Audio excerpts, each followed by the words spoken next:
Module 4 Rural Credit Classification Credit based on period, purpose, security. Structure of cooperative credit: three-tier, two-tier credit, multi-agency approach to rural credit, institutional agencies providing rural credit, central assistance to cooperatives, promotional efforts and monetary assistance by government. Then NCDC, National Cooperative Development Corporation. Then NABARD, NABARDിന്റെ national rural stabilisation fund, national rural credit long term operations fund, ഇത്രയും കാര്യങ്ങൾ നമ്മൾ എടുത്തതാണ്. പിന്നെ national housing bank എന്നുള്ള ചെറിയൊരു ഭാഗം മാത്രമാണ് നമുക്ക് ഇതിനി ഡിസ്കസ് ചെയ്യാനുള്ളൂ. നമ്മൾ കോർപ്പറേഷൻ ആരംഭിക്കുമെന്ന് തന്നെ പറഞ്ഞതാണ്. കോപ്പറേറ്റീവ് മൂവ്മെന്റിന്റെ തുടക്കം അഗ്രികൾച്ചറൽ മേഖല, അവിടെ ഒരു ചൂഷണം നേരിടുന്ന ഒരു വിഭാഗമായിരുന്നു അഗ്രികൾച്ചറിസ്റ്റിന് മണി ലെൻഡേഴ്സിനെ ആശ്രയിക്കേണ്ട അവസ്ഥയായിരുന്നു ഉണ്ടായിരുന്നത്. അതിന്റെ സ്റ്റാറ്റിസ്റ്റിക്സ് കണക്കുകളെല്ലാം കൃത്യമായി നമ്മൾ പറഞ്ഞിട്ടുണ്ടായിരുന്നു. അതായത് ഇന്ത്യയിലെ കോപ്പറേറ്റീവ് ക്രെഡിറ്റ് എന്ന് പറയുമ്പോൾ ഒരു 3% മാത്രമാണ് കോപ്പറേറ്റീവ് ക്രെഡിറ്റിന്റെ പരിധിയിലേക്ക് വന്നിട്ടുള്ളൂ എന്നുള്ള കാര്യമൊക്കെ നമ്മൾ കഴിഞ്ഞ റിപ്പോർട്ടുകൾ എടുത്ത് പഠിക്കുമ്പോൾ പറഞ്ഞിട്ടുണ്ട്. കോപ്പറേഷൻ ഇന്ത്യ എന്നുള്ള ഭാഗത്ത് നമ്മൾ പഠിച്ചതാണ്.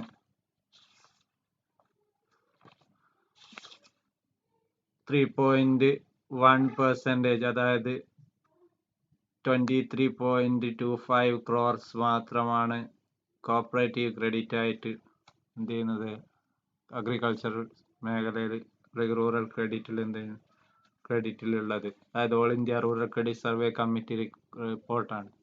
അതിന്റെ ഫലമായിട്ടാണ് all India rural credit survey committee NABARD പോലുള്ള ഒരു ഏജൻസി രൂപീകരിക്കണമെന്ന് ആവശ്യപ്പെട്ടത്. നബാർഡിന്റെ പുറമെ നാഷണൽ കോപ്പറേറ്റീവ് ഡെവലപ്മെന്റ് കോർപ്പറേഷന്റെ ഒക്കെ പിന്മുറക്കാരായിട്ടുള്ള അതിന്റെ അതിന്റെ ഫോർമർ ആയിട്ടുള്ള ഒരു ഏജൻസി ഉണ്ടായിരുന്നു, national cooperative development and warehousing board. അത് രൂപീകരിക്കാനും നിർദ്ദേശം വെച്ചത് all India credit rural survey committee ആയിരുന്നു. അങ്ങനെയുള്ള കമ്മിറ്റികളൊക്കെ നിർദ്ദേശങ്ങളൊക്കെ നമ്മൾ എന്ത് ചെയ്യണം, നിർദ്ദേശങ്ങളുടെയൊക്കെ അടിസ്ഥാനത്തിലാണ് എന്ത് ചെയ്തത് നാഷണൽ ലെവലിലുള്ള ഇത്തരത്തിലുള്ള ഏജൻസികൾ, ഇത്തരത്തിലുള്ള ഇൻസ്റ്റിറ്റ്യൂഷൻസ് എന്ത് ചെയ്യുന്നത് രൂപം കൊള്ളുന്നത്.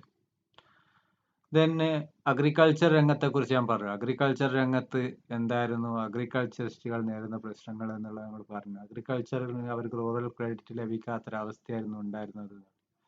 അത് റൂറൽ ക്രെഡിറ്റ് ലഭിക്കാത്തൊരവസ്ഥ, അതിൽ നിന്നും മാറ്റം കൊണ്ടുവരാൻ വേണ്ടിയിട്ട് ചെയ്ത പ്രവർത്തനങ്ങൾ, അതിൽ റിസർവ് ബാങ്ക് ഓഫ് ഇന്ത്യയുടെ ക്രെഡിറ്റ് ഡിപ്പാർട്ട്മെന്റ് ആരംഭിച്ചിട്ടുണ്ടായിരുന്നു. Reserve bank of India credit department agriculture refinance കോർപ്പറേഷനാണ് എന്ത് ചെയ്തത് ചേർന്നിട്ടാണ് നബാർഡ് രൂപീകരിക്കുന്നതെന്ന് പറഞ്ഞു. നോൺ ക്രെഡിറ്റ് കോപ്പറേറ്റീവ്സിന് വേണ്ടി നാഷണൽ കോപ്പറേറ്റീവ് ഡെവലപ്മെന്റ് കോർപ്പറേഷൻ എന്ത് ചെയ്തു നിലവിൽ വന്നു. എന്നാൽ ഹൗസിംഗ് രംഗത്ത് NCDC ചെയ്യുന്നതെന്ന് വെച്ചാൽ NCDCയുടെ മേഖല എന്ന് പറഞ്ഞാൽ അതിൽ മാർക്കറ്റിംഗ് വരും, പ്രോസസ്സിംഗ് വരും, മാനുഫാക്ചറിങ്, പ്രോസസ്സിങ്, മാർക്കറ്റിംഗ് തുടങ്ങി ഏകദേശം എല്ലാ മേഖലയും വരും. പിന്നെ പോൾട്രി, ഡയറി, ഫിഷറീസ്, പിന്നെ ഫോറസ്റ്റിൽ നിന്നുള്ളത്, ലാംസ് എന്ന് പറഞ്ഞിട്ടുണ്ട്, ലാർജ് സൈസ്ഡ് ആദിവാസി എന്തായിരുന്നു ലാംസ് നമ്മൾ പറഞ്ഞതാണ്. ലാംസ് എന്നുള്ളത് കോപ്പറേറ്റീവ് സൊസൈറ്റി,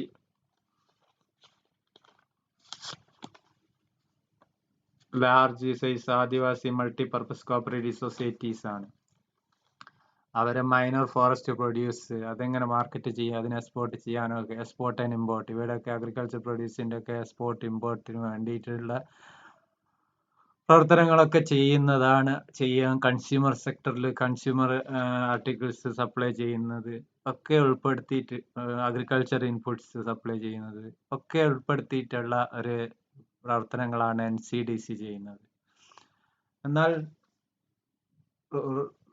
ഇതൊക്കെ റൂറൽ സെക്ടറിന് വേണ്ടിയിട്ടാണ്, അർബൻ സെക്ടറിന് വേണ്ടിയിട്ടല്ല. അർബൻ സെക്ടറിന്റെ വിഷയമായിരുന്നില്ല ഉള്ളത്. ഇവിടെയൊക്കെ റൂറൽ ക്രെഡിറ്റുമായിട്ട് ബന്ധപ്പെട്ട് തന്നെയാണ് പ്രശ്നം ഇതൊക്കെ ചെയ്തത്.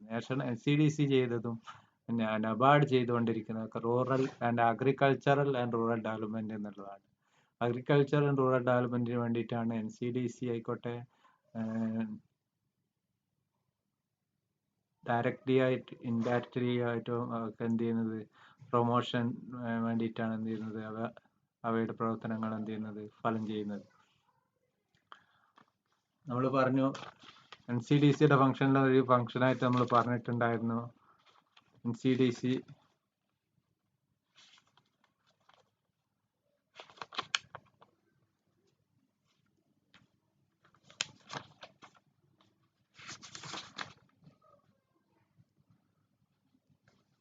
കോപ്പറേറ്റീവ് സ്റ്റോറേജ്, അതുപോലെ തന്നെ സ്ട്രെങ്തനിങ് കോപ്പറേറ്റീവ് അഡ്മിനിസ്ട്രേഷൻ, അങ്ങനെ തുടങ്ങി കോപ്പറേറ്റീവ്സിന്റെ നിലനിൽപ്പിനും കോപ്പറേറ്റീവ് സൊസൈറ്റിയുടെ ഒക്കെ വളർച്ചയ്ക്കൊക്കെ വേണ്ടിയിട്ടുള്ള പ്രവർത്തനങ്ങളൊക്കെയാണ് ഇതെന്ത് ചെയ്തത്, ഈ ഇത്തരത്തിലുള്ള നാഷണൽ ലെവൽ ഇൻസ്റ്റിറ്റ്യൂഷൻ ചെയ്തതെന്ന് മനസ്സിലാക്കാം. ഇനി നമ്മൾ ഇതിലേക്ക് പോവാം, നാഷണൽ ഹൗസിംഗ് ബാങ്കിലേക്ക് പോവാം. നാഷണൽ ഹൗസിംഗ് ബാങ്ക് എന്ന് പറയുന്നത് ഒരു നാഷണൽ ലെവൽ, ഈ പറഞ്ഞ പോലെ തന്നെ ഹൗസിംഗ് സെക്ടർ, ആളുകൾ പിന്നെ നേരിടുന്ന പ്രതിസന്ധിയാണ് റൂറൽ രംഗത്ത് തന്നെയുള്ള ഹൗസിന്റെ പരിമിതി. റൂറൽ രംഗത്തുള്ള ഹൗസിങ്ങിന്റെ പരിമിതി, ആളുകൾക്ക് എന്താണ്, മതിയായ ഭൂമിയില്ല, ഭൂമിക്ക് വമ്പിച്ച വിലക്കയറ്റം, ഭൂമിയുടെ വില കുതിച്ചു വരുന്നൊരവസ്ഥയാണ്. റിയൽ എസ്റ്റേറ്റിന്റെ മേഖലയിലുള്ള റിയൽ എസ്റ്റേറ്റിന്റെ ഒക്കെ ഇടപെടൽ, റിയൽ എസ്റ്റേറ്റ് ഇടപെട്ടുകൊണ്ടുള്ള പല വൻകിടക്കാരുടെയും ഇടപെടൽ കൊണ്ട് ആ മേഖലയിൽ റൂറൽ സെക്ടറിലുള്ള ആളുകൾ നേരിടുന്ന വലിയൊരു പ്രതിസന്ധിയാണ് മതിയായി ഹൗസിംഗ് ഫെസിലിറ്റീസ് ഇല്ല എന്നുള്ളത്. ഈ ഹൗസിംഗ് ഫെസിലിറ്റീസിന് വേണ്ടിയിട്ടുള്ള ഫിനാൻസ് പ്രൊവൈഡ് ചെയ്യുക, അതുപോലെ അത്തരം ഫിനാൻസ് പ്രൊവൈഡ് ചെയ്യുന്ന കമ്പനികളെ ശക്തിപ്പെടുത്തുക. അപ്പോൾ അതിനൊക്കെ വേണ്ടിയിട്ടൊരു നാഷണൽ ലെവൽ ഒരു ബാങ്ക് വേണം എന്നുള്ളത് ആശയത്തിൽ നിന്നാണ് നാഷണൽ ഹൗസിംഗ് ബാങ്ക് എന്നത് രൂപീകരിക്കുന്നത്. നമ്മൾ പറഞ്ഞു കൺസ്യൂമർ സെക്ടറിന്റെ പ്രശ്നം പറഞ്ഞു, അഗ്രികൾച്ചറിന്റെ പ്രശ്നം പറഞ്ഞു, then പ്രോസസ്സിംഗ് സെക്ടറിന്റെ പ്രശ്നം പറഞ്ഞു, മാർക്കറ്റിംഗ് സെക്ടറിന്റെ പ്രശ്നം പറഞ്ഞു, ഡയറി സെക്ടറിന്റെ പ്രശ്നങ്ങൾ പറയാം, പോൾട്രി സെക്ടറിന്റെ പ്രശ്നങ്ങൾ, ഇങ്ങനെയുള്ള ഓരോ പ്രശ്നങ്ങളെ കുറിച്ച് നേരിടാനാണ് ഇവിടെ ഹൗസിംഗ് എന്നുള്ള പ്രത്യേക സെക്ടറിന്റെ പ്രശ്നങ്ങൾ നേരിടാൻ ഹൗസിംഗ് മേഖലയായിട്ട് ബന്ധപ്പെട്ട് പ്രവർത്തിക്കുന്ന സ്ഥാപനങ്ങൾക്ക്, അതേപോലെ തന്നെ ഹൗസിംഗ് മേഖലയിൽ സാധാരണക്കാരന് എന്ത് ചെയ്യുക, അങ്ങ് അടുത്തുകൂടാത്തൊരവസ്ഥയാണ് ഉണ്ടായിരുന്നത്. ഭൂമിയുടെ വമ്പിച്ച വിലക്കയറ്റം കാരണം സാധാരണക്കാരന് വീടില്ലാത്തൊരവസ്ഥയാണ് ഉണ്ടായിരുന്നത്. ഈ ഒരു അവസ്ഥ കോപ്പറേറ്റീവ് സൊസൈറ്റികൾക്ക് എന്ത് ചെയ്യാൻ കഴിയുമെന്ന ചോദ്യമുണ്ട്. ഈ രംഗത്ത് റൂറൽ ക്രെഡിറ്റ് കൊണ്ട് എന്താണ് ഉദ്ദേശിക്കുന്നത്, റൂറൽ ക്രെഡിറ്റ്, ഈ രംഗത്തുള്ള റൂറൽ ക്രെഡിറ്റിന്റെ ഏജൻസീസ് എങ്ങനെ പ്രവർത്തിക്കുന്നു, ഏത് തരത്തിൽ പ്രവർത്തിക്കുന്നു, അത് ഈ രംഗത്തുള്ള ഏജൻസി ഏതാണ്, നാഷണൽ ഹൗസിംഗ് ബാങ്കാണ് അതിന് സംവിധാനം ഒരുക്കിയിട്ടുള്ളത്. അതിനായി ഈ നബാർഡൊക്കെ രൂപീകരിച്ച രൂപത്തിൽ തന്നെ, നബാർഡും അതേപോലെ തന്നെ NCDC ഒക്കെ രൂപീകരിച്ച അതേ രൂപത്തിൽ തന്നെയാണ് ഇത് പാർലമെന്റിൽ 1987 നാഷണൽ ഹൗസിംഗ് ബാങ്ക് ആക്ട് പാസ്സാക്കിക്കൊണ്ട് പ്രത്യേക ആക്ടിലൂടെ രൂപം കൊടുത്തതാണ് നാഷണൽ ഹൗസിംഗ് ബാങ്ക്. ഈ ബാങ്ക് സ്റ്റാർട്ട് ചെയ്തത് ഫംഗ്ഷനിങ് ജൂലൈ 1988 അതിന് ഫംഗ്ഷനിങ് ആരംഭിച്ചിട്ടുള്ളൂ. 87 അത് രൂപീകൃതമായെങ്കിലും ഫംഗ്ഷനിങ് പ്രവർത്തനം തുടങ്ങുന്നത് 1988 ജൂലൈ 9 മാത്രമാണ്. എന്താണ് ഇതിന്റെ ഒബ്ജക്റ്റീവ്സ് എന്ന് പറഞ്ഞാൽ, ഇതിന്റെ പ്രധാനപ്പെട്ട ഒബ്ജക്റ്റീവ് എന്ന് പറഞ്ഞാൽ developing A sound and efficient housing finance system. നല്ലൊരു എഫിഷ്യന്റ് ആയിട്ടുള്ള ഹൗസിംഗ് ഫിനാൻസ് സിസ്റ്റം എന്ത് ചെയ്യുക, ഇംപ്ലിമെന്റ് ചെയ്യുക എന്നുള്ളതാണ്. സൗണ്ട് ഫിനാൻഷ്യൽ ഹൗസിംഗ് സിസ്റ്റം എന്ത് ചെയ്യുക, ഡെവലപ്പ് ചെയ്ത് കൊണ്ടുവരാം. നമ്മൾ നേരത്തെ പറഞ്ഞ NCDC എന്ന് പറയുന്നത് അത് കൺസ്യൂമർ, അതേപോലെ തന്നെ agriculture marketing, cooperative processing, dairy, poultry സെക്ടറിനൊക്കെ വേണ്ടിയിട്ടാണെങ്കിൽ ഇതിൻ്റെ ഉദ്ദേശം എന്ന് പറഞ്ഞാൽ ഹൗസിംഗ് ഫിനാൻഷ്യൽ സിസ്റ്റത്തിന് എന്ത് ചെയ്യുക, ഹൗസിംഗ് ഫിനാൻഷ്യൽ സിസ്റ്റം എന്താണെന്ന് ഒരു സിസ്റ്റം തന്നെ ഉണ്ട്. ഫിനാൻഷ്യൽ സിസ്റ്റത്തിൽ ഹൗസിംഗ് ഫിനാൻഷ്യൽ സിസ്റ്റത്തിൻ്റെ സൗണ്ട് ആൻഡ് എഫിഷ്യൻ്റ് ആയിട്ടുള്ള അവയുടെ ഡെവലപ്മെൻ്റ് ആണ് ഇതിൻ്റെ ഒരു ഒബ്ജക്റ്റീവ് തന്നെ. ആ ഒരു ഒബ്ജക്റ്റീവോടുകൂടി രൂപം കൊടുത്തതാണ് എന്ത്, national housing bank. National housing bank നമ്മൾ സാധാരണക്കാരൻ്റെ ഹൗസിംഗ് എന്നുള്ള ആവശ്യത്തെ ഫുൾഫിൽ ചെയ്യാൻ വേണ്ടിയിട്ടുള്ള പ്രവർത്തനങ്ങളാണ് അത് ചെയ്യുന്നത്. അതിൻ്റെ മിഷനിൽ ഇൻക്ലൂഡഡ് ആയിട്ടുള്ള കാര്യങ്ങളാണ് establishing and developing institutional framework, institution infrastructure through ongoing system and supervision and support. Ongoing system of supervision and support. Supervision support ചെയ്തുകൊണ്ട്, സൂപ്പർവിഷനും സപ്പോർട്ടും ചെയ്തുകൊണ്ട് നിലവിലുള്ള ആ മേഖലയിലുള്ള ഇൻസ്റ്റിറ്റ്യൂഷണലായിട്ടുള്ള ഇൻഫ്രാസ്ട്രക്ചറിനെ എന്ത് ചെയ്യുക, എസ്റ്റാബ്ലിഷ് ചെയ്യുകയും അവയെ ഡെവലപ്പ് ചെയ്യുകയും ചെയ്ത് കൊണ്ടുവരിക എന്നുള്ളതാണ് ഇവയുടെ മിഷനിൽ വരുന്നത്. അപ്പം എന്താണ് ഫംഗ്ഷൻ എന്ന് പറഞ്ഞാൽ, എന്താണ് ഫംഗ്ഷൻ? നാഷണൽ ഹൗസിംഗ് ബാങ്കിന്റെ ഫംഗ്ഷൻസ് നോക്കിക്കഴിഞ്ഞാൽ ഒന്നാമത്തെ ഫംഗ്ഷനാണ് establishing and developing institution infrastructure through ongoing supervision and support. Supervision and support എന്ന പ്രവർത്തനത്തിലൂടെ ഇൻസ്റ്റിറ്റ്യൂഷണലായിട്ടുള്ള ഇൻഫ്രാസ്ട്രക്ചർ എന്ത് ചെയ്യുക, ഹൗസിംഗ് ഫിനാൻസിന് വേണ്ടിയിട്ട് എന്ത് ചെയ്യുക, ഒരുക്കുക എന്നുള്ളതാണ് അതിൻ്റെ ഫംഗ്ഷൻ. അപ്പോൾ ഹൗസിംഗ് ഫിനാൻസിന് വേണ്ടിയിട്ടുള്ള ഇൻസ്റ്റിറ്റ്യൂഷൻ ഇൻഫ്രാസ്ട്രക്ചർ ഒരുക്കുക, അതിൻ്റെ സൂപ്പർവിഷനിലൂടെ സപ്പോർട്ടിലൂടെ ഒരുക്കുക എന്നുള്ളതാണ് ഈ നാഷണൽ ഹൗസിംഗ് ബാങ്കിൻ്റെ മിഷൻ അല്ലെങ്കിൽ അതിൻ്റെ ഫംഗ്ഷൻ എന്ന് ഉദ്ദേശിക്കുന്നത്.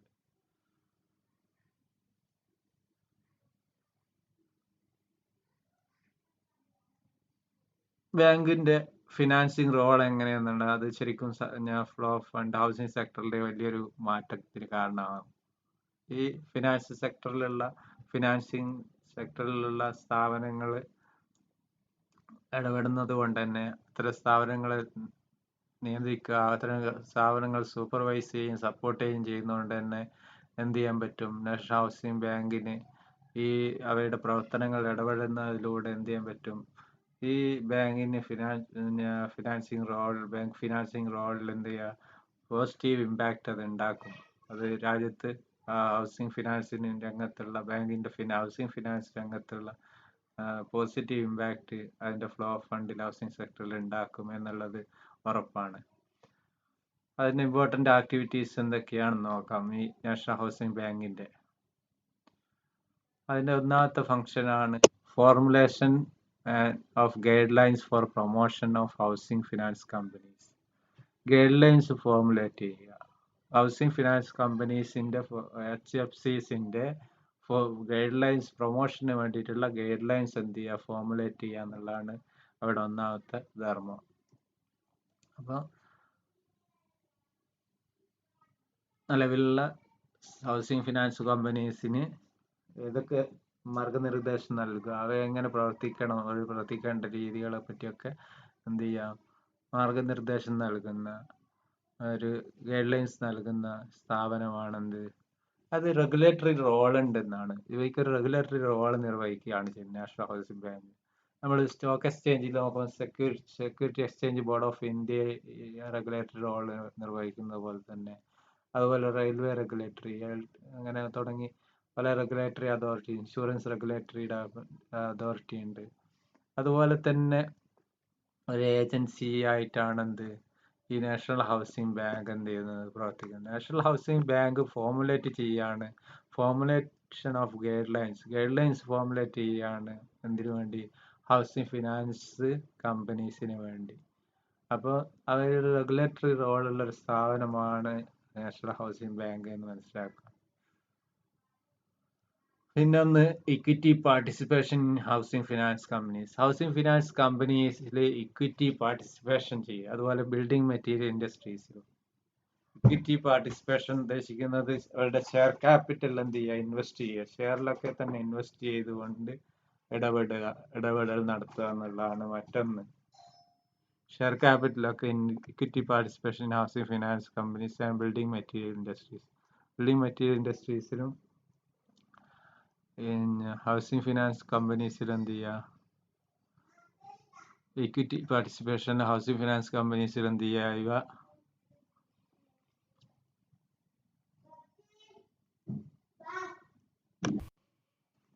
Equity participation housing finance companies and building material industries.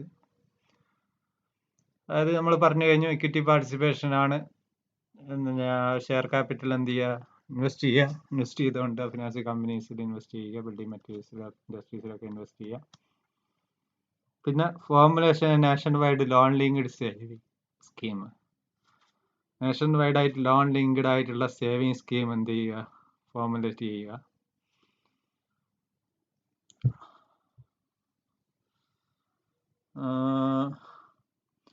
Loan linked saving scheme എന്ന് പറഞ്ഞാൽ ഹോം ലോൺ അക്കൗണ്ട് സ്കീമാണ് ഉദ്ദേശിക്കുന്നത്. ഹോം ലോൺ അക്കൗണ്ട് എന്ത് ചെയ്യുക, ആളുകൾ കൊണ്ട് എടുപ്പിക്കുക. അത് all segment of the population, എല്ലാതരം ആളുകൾ കൊണ്ട് എന്ത് ചെയ്യുക, അത്തരത്തിലുള്ള ലോൺ അക്കൗണ്ടുകൾ എന്ത് ചെയ്യുക, ഓപ്പൺ ചെയ്യിക്കുക. എല്ലാവരും കൊണ്ടും എന്ത് ചെയ്യുക, മാക്സിമം ലോൺ അക്കൗണ്ടുകൾ എന്ത് ചെയ്യുക, മാക്സിമം ആളുകൾ കൊണ്ട് ബാങ്കിന്റെ ഹൗസിംഗ് ലോൺ എടുപ്പിക്കുക എന്നുള്ളതാണ് ഇതുകൊണ്ട് ഉദ്ദേശിക്കുന്നത്. Nation wide loan linked saving scheme. Maximum ആളുകൾ കൊണ്ട് ഹോം ലോൺ എന്ത് ചെയ്യുക, എടുപ്പിക്കുക എന്നുള്ളതാണ് ഈ ഇതുകൊണ്ട് ഉദ്ദേശിക്കുന്നത്. ഇത് പുറമെ offering training programs for HFCs വേണ്ടിയിട്ട് എന്ത് ചെയ്യുക, ട്രെയിനിങ് പ്രോഗ്രാംസ്, ഹൗസിംഗ് ഫിനാൻസ് കമ്പനീസിന് വേണ്ടിയിട്ടുള്ള ട്രെയിനിങ് പ്രോഗ്രാംസ് കണ്ടക്ട് ചെയ്യുക. ഇതൊക്കെയാണ് എന്ത് നാഷണൽ ഹൗസിംഗ് ബാങ്കിന്റെ എന്ത് ചെയ്ത് ഫങ്ഷൻസ് എന്ന് പറയുന്നത്. നെക്സ്റ്റ് റെഗുലേറ്ററി റോൾ നമ്മൾ പറഞ്ഞു, റെഗുലേറ്ററി റോൾ വഹിക്കുന്നുണ്ടെന്ന് പറഞ്ഞു. ബിൽഡിംഗ് ഇൻവെസ്റ്റേഴ്സ് കോൺഫിഡൻസ് എന്ത് ചെയ്യുന്നു, ഈ റെഗുലേറ്ററി റോൾ അവരുടെ ഈ ഇൻവെസ്റ്റ്മെന്റിൽ HFCയിൽ ഇൻവെസ്റ്റ് ചെയ്ത ആളുകൾക്ക് കോൺഫിഡൻസ് ഉണ്ടാക്കാൻ എന്ത് ചെയ്യുന്നുണ്ട്, കഴിയുന്നുണ്ട് ഈ നാഷണൽ ഹൗസിംഗ് ബാങ്കിന്.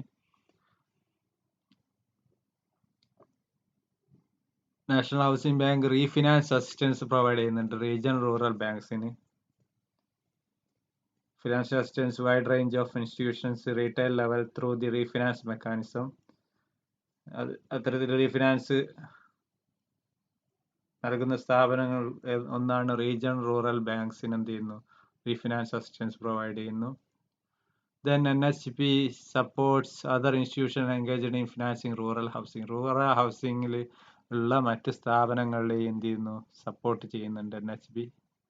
അതുപോലെ സ്പെഷ്യൽ സ്കീം ഫോർ വുമണിന് വേണ്ടിയിട്ടുള്ള പ്രത്യേക സ്കീമുകൾ എന്ത് ചെയ്യുന്നുണ്ട്, ഇവയുടേതായിട്ടുണ്ട്. Housing for women, the bank has formulated special schemes for funding projects exclusively for women belonging to weaker sections of the society ഉള്ള വുമണിന് വേണ്ടി പ്രത്യേക സ്കീമുകൾ ഈ NHBs എന്ത് ചെയ്യുന്നുണ്ട്, നടപ്പിലാക്കുന്നുണ്ട്. നമ്മൾ പറഞ്ഞത് ഒന്ന് NHBയുടെ പ്രത്യേകത, NHB ഒരു പാർലമെന്റിന്റെ പ്രത്യേക ആക്ട് പ്രകാരം രൂപീകൃതമായതാണ്.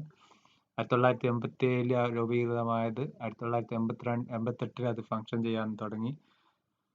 പിന്നെ അത് NHB എന്ന് പറയുന്നതിന്റെ അതിന്റെ ഒബ്ജക്റ്റീവ് നമ്മൾ പറഞ്ഞു, developing sound efficient housing finance system. എന്താ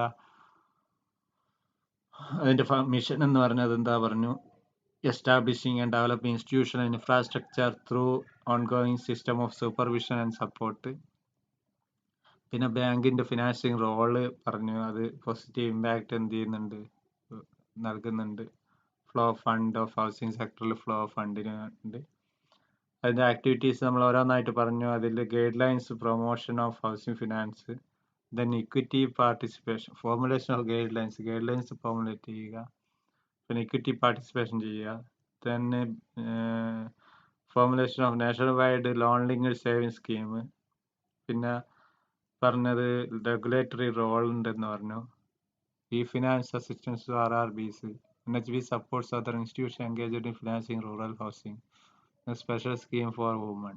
ഇത്രയാണ് നാഷണൽ ഹൗസിംഗ് ബാങ്കുമായിട്ട് ബന്ധപ്പെട്ട് നമുക്ക് മനസ്സിലാക്കി വെക്കാനുള്ളത് കാര്യങ്ങൾ. ഓക്കെ. NHB എന്നുള്ളത് പറഞ്ഞു. NCDC പോലെ നബാർഡ് പോലെ തന്നെ ഒരു ഇൻസ്റ്റിറ്റ്യൂഷൻ ആണെന്ന് പറഞ്ഞിട്ടുണ്ട്.